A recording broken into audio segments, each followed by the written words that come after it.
In today's video, I'm going to teach you how to translate mail in Gmail to any language. Alright, so I'm starting here on my Gmail inbox and everything's already loaded. What I'm going to do first is find the email that I want to translate. So I'm just scrolling through my inbox a bit until I see the message I'm looking for. Once I find it, I'll go ahead and click on that email to open it up. Now I'm inside the message and this is where the translation option becomes available. At the top of the email, you'll usually see a small option that says translate message. It might appear as a banner or a button depending on the email, but it should be somewhere near the top of the content. So I'm going to go ahead and click on translate message. As soon as I click that, Gmail will start translating the email automatically.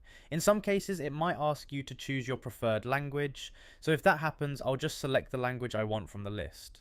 Once that's selected, the email content updates right away, and now it's displayed in the language I chose. You'll notice that the text changes instantly, but the structure of the email stays the same.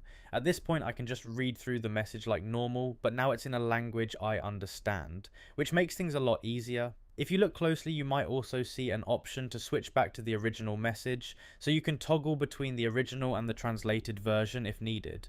Now, if the translate message option doesn't show up automatically, sometimes it depends on the language Gmail detects, so just keep that in mind. But when it does appear, it's a really quick one-click process. And once it's translated, there's nothing else you need to do. You don't have to save anything or confirm it, it just works instantly. So yeah, that's it. It's a super simple way to read emails in different languages without having to copy and paste anything into another tool.